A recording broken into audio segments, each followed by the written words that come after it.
Hello everyone, welcome back to my channel. In today's video, we are making a couple of cards, two different styles, but very, very similar, using similar products. If you watch last week's video, I used another set like this from Says Stamp.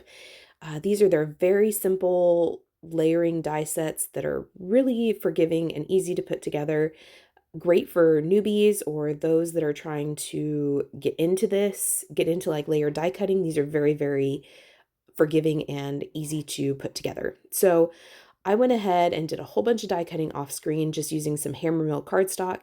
The first way we're going to play with ink today. So inadvertently, happy accident, I kind of wanted to make cards with very dynamic colors, very bold, very bright colors. And this is the first one that I did. So I showed you Sprout from Concord and Ninth, and then I showed you Mandarin and Peony from Says Stamp. And I'm just going to very easily, very quickly blend on this color. So the first thing I'm doing is the greenery. This is with Sprout.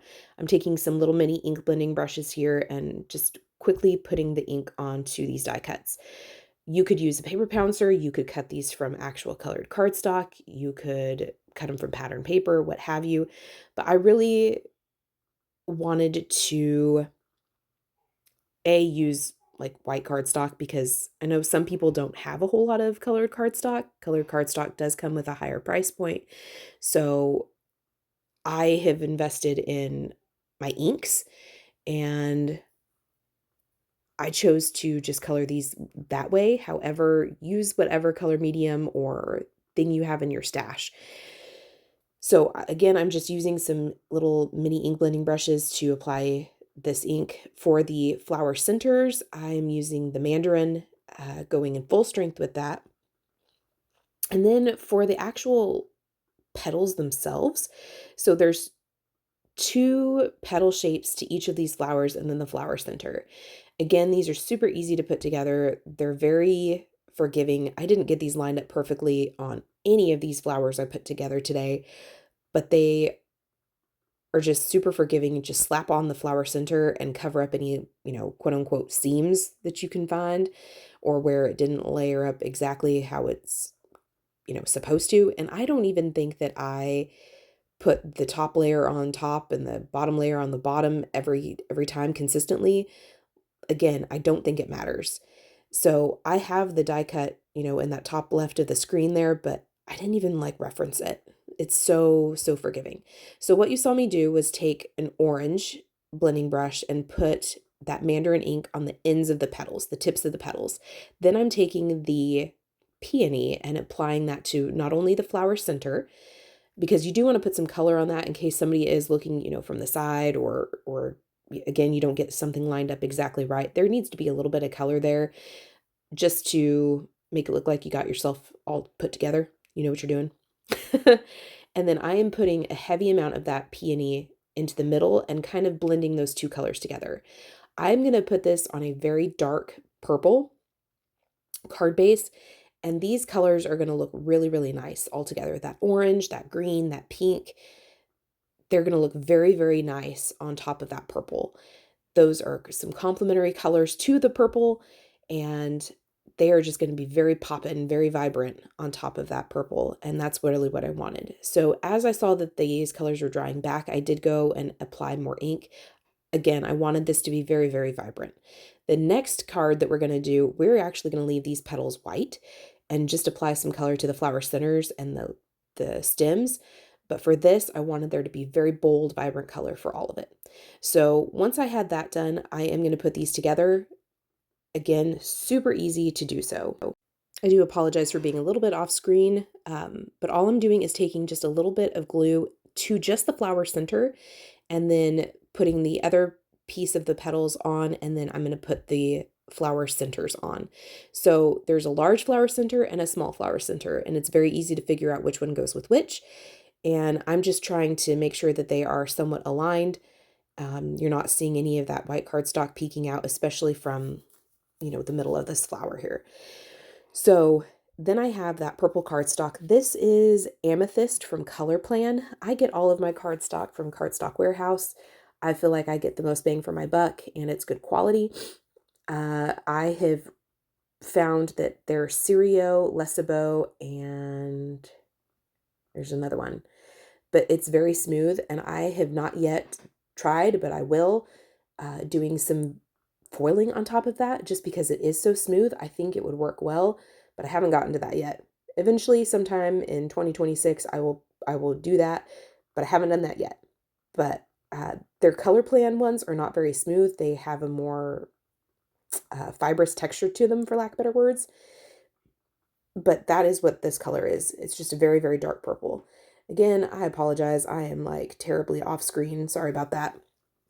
Anywho, um, so I am just trying to lay out the greenery, lay out the actual blooms themselves, and just try to get a somewhat balanced design. I'm only doing 2 blooms just because these are a wider bloom. I don't have to have quite so many because they take up a bulk of that space like horizontally across the card. Once I was happy with that, I put a dollop of glue behind, again, just the flower center, and then I'm going to put little dabs of glue on those stems. Those things are so fine. If I would have been thinking ahead, I would have cut those out using some double-sided adhesive sheets from Altenew, just so it would make it a lot easier to apply them. It would essentially make them a sticker. But I wasn't thinking that far ahead. But this worked fine. I just had to kind of be conscious of how much glue I was getting, and sometimes I had to kind of like tap it off onto a scratch piece of paper so that I didn't get a whole bunch of it like squeezing out from the sides. So once I have those glued down in place, we are ready to kind of move on to the next step here, which is me deciding that I liked this with a little bit of the card base showing. So I am just taking 1/8 of an inch off of each long side and 1/4 of an inch off of one short side. And that happened to be the one at the top, just so that I could have a little bit of a border that you can see there. I liked that look. I thought that looked nice. So my sentiment comes from my little binder. I have a binder that has a whole bunch of, extra sentiments in it. This one I think is from Pink Fresh Studio, maybe Altenew. I'm not entirely sure. But I did stamp that in black ink onto more of that HAMMERMILL cardstock, and then I had some foam tape already behind it. This is from Amazon, and I'm just going to center that onto the top center of the card, and then I'm going to glue this whole thing down flat to my A2 size card base, which is 4 1/4 by 5 1/2 when folded. And then it will be time to do some finishing touches and embellishments to it. These sequins are from a Colorful Life Designs. These are their Crystal Iris Aurora Borealis ones, and they are beautiful. They are very iridescent, but like a bluish purplish iridescence, which I thought played very, very nicely with this particular card. So I just put little dots of glue and then used my little jewel picker thing to pick up each of the sequins. I tried to do odd groups of 3, kind of where I had some open space. And then just use my little picker there to pick up the sequin and put it into that glue. And then this particular card is finished. So you could have put some sparkle on these flowers, which I just now thought of. I may go back and do, but that is that card complete. So very, very simple, but I, again, just wanted to play with very, very bold, bright colors on a very dark background. Just get a lot of contrast there. So that's that card complete. So the second card is going to be very similar. However, we're going to make the color come from the background, and we're going to leave those blooms very, very plain. So I have Evergreen ink from Concord and Ninth, and then I have Butter ink from Says Stamp. So for the greenery, again, same process we did before for the last card. I am just taking that mini ink blending brush. You could use a paper pouncer, colored cardstock, you name it, to apply color to these die cuts. And then I'm going to do the same process for the flower centers and apply the butter ink using, again, just a mini ink blending brush. Then once I had everything ink blended, again, I left the petals themselves white, that HAMMERMILL cardstock. I just glued everything together except for the flower stems. I just glued all the blooms together. Then I took some colored cardstock from my stash and I ran 3 of the panels through this Doris embossing folder. It's just polka dots, very small polka dots. And then I took 4 dark colored panels and ran them through this Altenew. This is the, wait for it, Geo Triangles 3D embossing folder from Altenew. And I ran that through with darker colors of cardstock. I do end up trimming these down again to about 4 by 3, 4 by 5 1/4 inches. Um, Again, I just liked that little bit of the card base showing through. Some of the card bases were made with HAMMERMILL cardstock, and then some of them were made with Paper Studio, which is Hobby Lobby. Their cream cardstock that's heavyweight. So again, I'm just going to place these blooms on each of these panels, and then with applying glue just to the flower center.